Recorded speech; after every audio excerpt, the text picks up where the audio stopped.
Bonjour à tous, petit message pour toi aujourd'hui. Alors juste petit rappel concernant une discussion que nous avons hier avec une personne qui a été à nouveau victime des faux comptes. Faites attention, dans les conversations qu'ils peuvent vous envoyer, ils ont réussi à récupérer un pseudo-enregistrement comme quoi on dit qu'il vaut mieux faire un vocal. Demandez toujours un vocal incluant votre prénom. Le prénom est obligatoire dans le vocal. C'est la meilleure façon de limiter les escroqueries, et c'est pareil, ils font des copier-coller de leurs RIB, et nous, quand on vous envoie nos RIB pour un virement bancaire, c'est un vrai RIB qui ressemble à un RIB euh, que vous téléchargez, soit en PDF, soit éventuellement en format photo, mais c'est un vrai RIB, c'est pas un copier-coller sur une conversation Messenger, parce que ça, ce sont des comptes nickel qui s'ouvrent dans les bureaux de tabac, où vous pouvez mettre n'importe quoi, c'est pas contrôlé, alors c'est juste parfois un prénom, c'est juste un prénom, mais surtout, soyez vigilants, vigilantes, s'il vous plaît. Alors, ce qu'on te dit aujourd'hui, c'est que effectivement, les épreuves qui t'ont traversé ces derniers temps ont profondément bousculé ton cœur. Tu es dans un état de souffrance émotionnelle. On te dit que ton âme, en tout cas,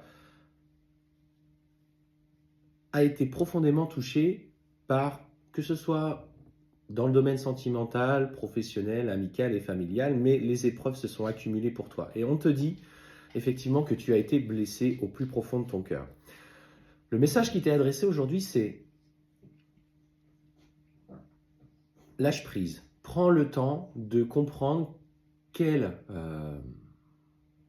blessure est mise en lumière en toi au travers de ce qui vient de se passer. As-tu ressenti de l'injustice? As-tu ressenti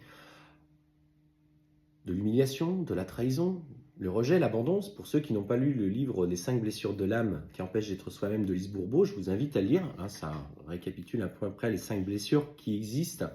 Après, voilà, on pense aussi qu'il y en a une sixième, où c'est la blessure de culpabilité qui empêche aussi d'être soi-même. Mais allez vous instruire notamment pour comprendre quelle est la blessure qui a été mise en lumière face à ce que tu vis. Parce qu'on te dit, au-delà de cette expérience, elle te sert à grandir. Et ce qu'on voit, c'est que tu vas réussir aujourd'hui à t'imposer, à dire non pour les comportements abusifs, pour les comportements qui ne te respectent plus. Et aujourd'hui, c'est ça le plus important. Finalement, ton vrai pouvoir, il se trouve là. C'est aujourd'hui de dire non à toutes les choses qui peuvent te faire mal.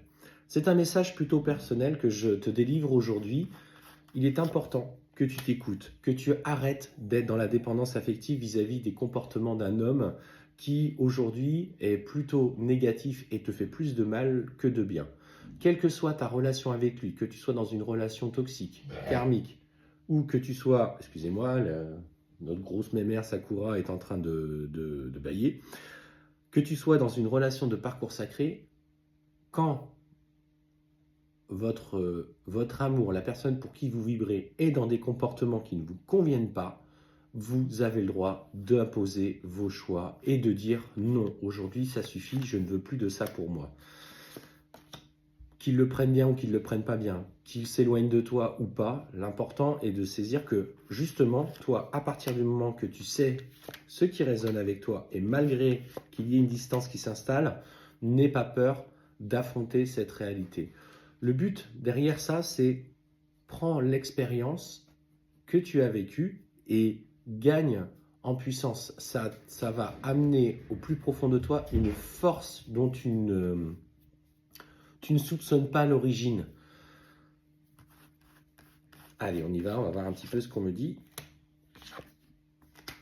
Et tu vois clairement ce qu'on te dit, c'est que c'est dans ce changement de vibration que justement la lumière va revenir à toi. Tu vas reprendre ton plein pouvoir, ce pouvoir de dire non, ce pouvoir de se respecter, le pouvoir de s'aimer soi. Commence par des petits noms du quotidien, sur des petites choses qui d'habitude tu serais facilement allé parce que finalement ça mange un petit peu de temps mais c'est pas grave, parce que tu aimes aussi être au service des autres. Mais regarde si finalement eux ont été là quand toi tu as besoin de toi. Elle est là la différence.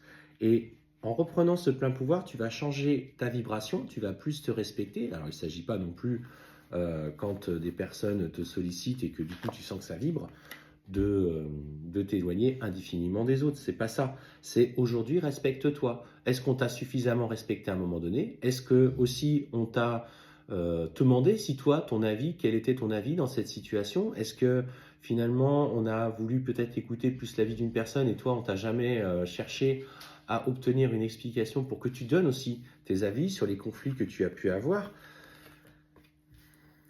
Et on te dit justement, tu vois, que quelle que soit la finalité, et là, on parle effectivement de la personne que tu as dans ton cœur, ou en tout cas de cet homme, c'est que en agissant ainsi, tu vas finir par t'apaiser et ça provoquera en tout cas une communication qui va revenir, un apaisement dans la communication parce que cette personne va comprendre que tu as été qu'il a été dans l'abus et que toi justement aujourd'hui tu œuvres à ton épanouissement. Donc, ose dire non. Maintenant, ça suffit. Tu n'es pas à être la victime par dépendance affective des autres. Bon, ça marche pas.